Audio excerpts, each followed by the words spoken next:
ಕಡೆಯಿಂದ ಉಕ್ಸ್ವಿಂದ ಆಪೋಸಿಟ್ ಹಾಕೊಂತೀವಲ್ಲ ಆ ಇದರಿಂದ ಮೆಜರ್ಮೆಂಟ್ ತಗೊಬೇಕು. ಇದೆಷ್ಟು ಬರುತ್ತೆ ಅಂತ ನೋಡ್ಕೊಬೇಕು. 11 ಇದೆ, ಇದು ಅಗಲ 11 ಇಟ್ಕೊಬೇಕು. ಅದ್ರಾಗ ಎಷ್ಟಿದೆ ಇದು ಅಷ್ಟೇ ಇಟ್ಕೊಬೇಕು.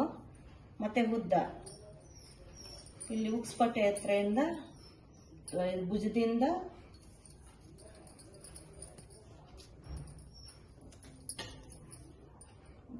ಭುಜದಿಂದ ಇಲ್ಲಿ ಪಟ್ಟಿ ಗಂಟ ಮೆಜರ್ಮೆಂಟ್ ನೋಡ್ಕೊಬೇಕು. 14 ಇದೆ, 1/2 ಇಂಚ್ ಜಾಸ್ತಿ ತಗೊಬೇಕು. ನೋಡು, ಭುಜದಿಂದ ಇಲ್ಲಿಗೆ 1/2 ಇಂಚ್ ಜಾಸ್ತಿ ತಗೊಂಡಿದ್ದೀನಿ. ಮತ್ತೆ ಪಟ್ಟಿನೂ 3 ತಗೊಂಡಿದ್ದೀನಿ, ಸೆಂಟ್ರು 2.5 ತಗೊಂಡಿದ್ದೀನಿ, ಲಾಸ್ಟ್ಗೂ 3 ತಗೊಂಡಿದ್ದೀನಿ. ಮತ್ತೆ ಫ್ರಂಟು ಹುಕ್ಸ್ ಪಟ್ಟಿ ಐತೆ, ಫ್ರಂಟ್ ಇದಕ್ಕೆ 7 ಇದೆ, ಇಲ್ಲಿ 7 ತಗೊಂಡಿದ್ದೀನಿ. ಬ್ಯಾಕು 4.5 ಇದೆ, ಬ್ಯಾಕನ್ನು 4.5 ತಗೊಂಡಿದ್ದೀನಿ.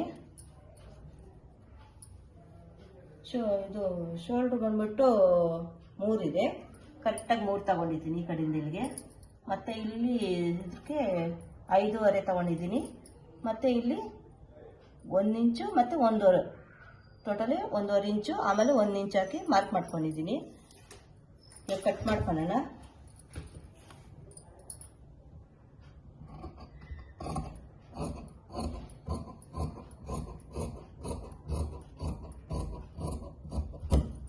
ಪಟ್ಟಿ ಸಪ್ರೇಟಾಗಿ ಇಟ್ಕೊಂಡು ಇದು ಫ್ರಂಟ್ ಇದನ್ನು ಕರೆಕ್ಟಾಗಿ ರೌಂಡ್ ಶೇಪ್ ಬರೋಂಗೆ ಮಾಡ್ಕೊಳ್ರಿ.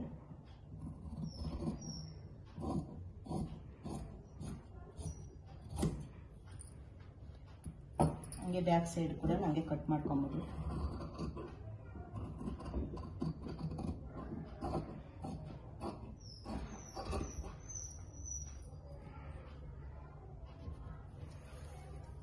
ಹಂಗೆ ಈ ಕಡೆಯನ್ನು ಫಸ್ಟ್ 1.5 ಇಂಚ್ ಕಟ್ ಮಾಡ್ಕೊಳ್ಳಿ.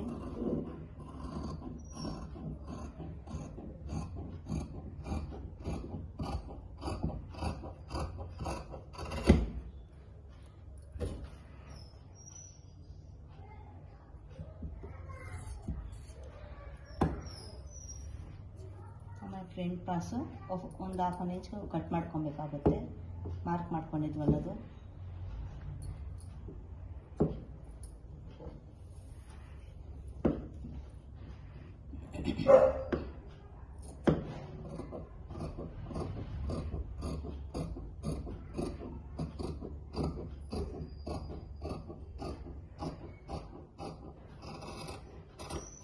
ಇಷ್ಟೇ.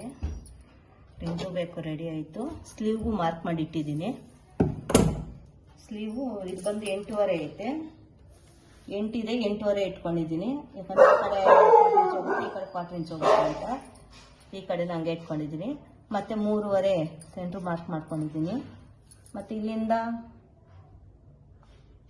ಅರ್ಧ ಈ ಕಡೆ ಅರ್ಧ ಮಾರ್ಕ್ ಮಾಡಿಕೊಂಡು ಇಲ್ಲಿ 9, 8ವರೆಗೆ ಇಟ್ಕೊಂಡಿದ್ದೀನಿ. ಇದ್ರ ಮೆಜರ್ಮೆಂಟ್ ನೋಡಿಕೊಂಡು ಇಲ್ಲಿ ಕಟ್ ಮಾಡ್ಕೊಂಡಿದ್ದೀನಿ.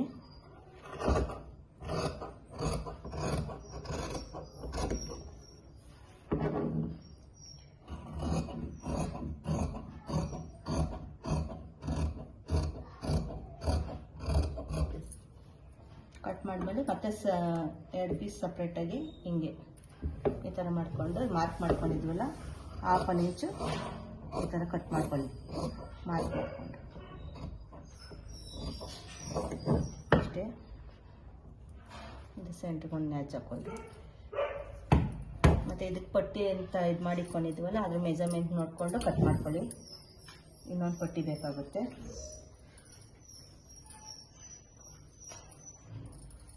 ಈ ಪಟ್ಟಿ ಎಷ್ಟಿದೆ ಅಂತ ನೋಡ್ಕೊಳ್ಳಿ. ಇಷ್ಟಿಗೆ ಮಾರ್ಕ್ ಮಾಡಿಕೊಂಡು ಇನ್ನೊಂದು ಹಂಗೆ ರೆಡಿ ಮಾಡ್ಕೊಳ್ಳಿ. ಎಷ್ಟು ಉಳಿದಿರ್ತಾವಲ್ಲ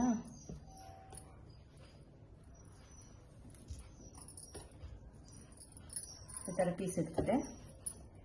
ಸೇಮ್ ಮೆಜರ್ಮೆಂಟಲ್ಲೇ ಕಟ್ ಮಾಡ್ಕೊಳ್ಳಿ.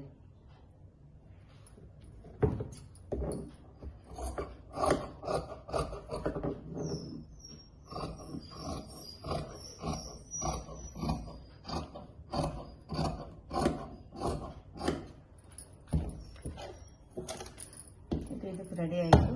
ಸ್ಲೀವು ರೆಡಿ ಆಗಿದೆ. ಇದು ಉಕ್ಸ್ ಪಟ್ಟಿಗೆ 5ರಲ್ಲಿ ಕಟ್ ಮಾಡ್ಕೊಂಡ್ರೆ ಅದೇ ಪೀಸ್ ಸಾಕು ನಮಗೆ. ಲೈನಿಂಗಲ್ಲಿ ಹಾಕಿದ್ರೆ ಚೆನ್ನಾಗಿರ್ತದೆ.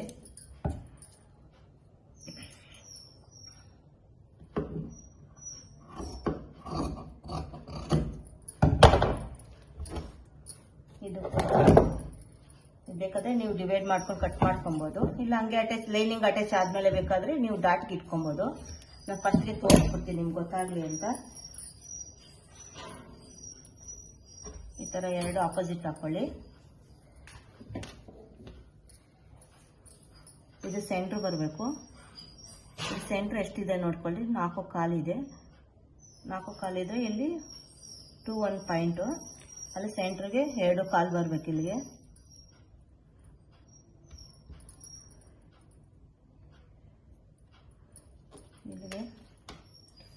ಹಾಫ್ ಅನ್ ಇಂಚ್ ಅಂದರೆ 1 ಟೆನ್ಷನ್ ಮಾಡ್ಕೊಳ್ಳಿ. ಈ ಕಡೆಯಿಂದ ಇಲ್ಲಿಗೆ ಕರೆಕ್ಟಾಗಿ ಸೆಂಟ್ರ್ ಮಾಡಿಕೊಂಡು, ಈ ಥರ ಸೆಂಟ್ರ್ ಮಾಡಿಕೊಂಡು ಕರೆಕ್ಟಾಗಿ 2 ಕಾಲಿಗೆ ಇಲ್ಲಿ 1 ಟೆನ್ಷನ್ ತಗೊಂಡು ಲಾಸ್ಟ್ಗೆ ಎಂಡಿಗೆ ಕಿನಾರಿ ಥರ ಹೊಡ್ಕೊಳ್ರಿ. ಇಲ್ಲಿಂದ 3.5, ಇಲ್ಲಿ 2 ಕಾಲು. ಮತ್ತು ನಿಮ್ಗೆ ಗೊತ್ತಾಗಲಿ ಅಂತ ಈ ಕಡೆ 1 ಇಂಚು, ಈ ಕಡೆ 1 ಇಂಚ್ ಮಾಡಿದ್ದೀನಿ. ಯಾಕಂದರೆ ಹಿಂಗೆ ಆಪೋಸಿಟ್ ಹಿಂಗೆ ಬರಬೇಕು ಅಂತ, ಫೋಲ್ಡ್ ಮಾಡಿದಾಗ 2 ಹಿಂಗೆ ಆಪೋಸಿಟ್ ಬರಲಿ ಅಂತ. ಈ ಥರ ಇಲ್ಲಿಂದ ಇಲ್ಲಿ 4.25 ತಗೊಳ್ಳಿ. ಇಲ್ಲಿಂದ 3 ಡಾಟ್ಗಳಿಗೆ ಇದು ಗೊತ್ತಾಗಲಿ ಅಂತ ಹಿಂಗೆ ಹಾಕ್ಕೊಟ್ಟು ತೋರಿಸ್ತಾ ಇದ್ದೀನಿ.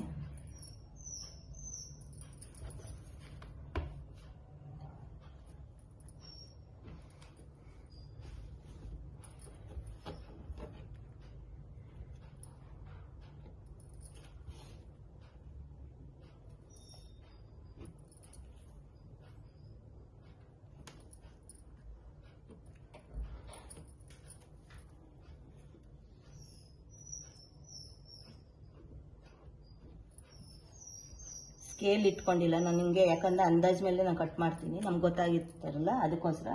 ನೀವು ಕಟ್ ಮಾಡ್ಕೊಬೇಕಾದ್ರೆ ಸ್ಕೇಲ್ ಇಟ್ಕೊಳ್ಳಿ, ಕ್ಲೀನಾಗಿ ಶೇಪ್ ಕೂಡ ಚೆನ್ನಾಗಿ ಬರ್ತದೆ. ನಮ್ಗೆ ಅಭ್ಯಾಸ ಆಗಿರೋದಕ್ಕೆ ಕೈಯಲ್ಲೇ ಇದು ಮಾಡ್ಕೊತೀವಿ ನಾವು.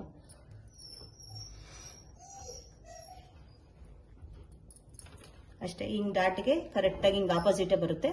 ಇದು ಒಂದೊಂದು ಟೆನ್ಷನ್ ಮಾಡ್ಕೊಂಡು ಲಾಸ್ಟ್ ಎಂಡಿಗೆ ಕಿನಾರಿ ಥರ ಬಂದರೆ ಸಾಕು. ಇನ್ನೊಂದ್ಸತಿಗೆ ಲೈನಿಂಗ್ ಅಟ್ಯಾಚ್ ಮಾಡೋದು ಪೀಸ್ ಜೊತೆಗೆ ತೋರಿಸ್ತೀನಿ. ಈ ಕಟಿಂಗ್ ಇಷ್ಟೇ.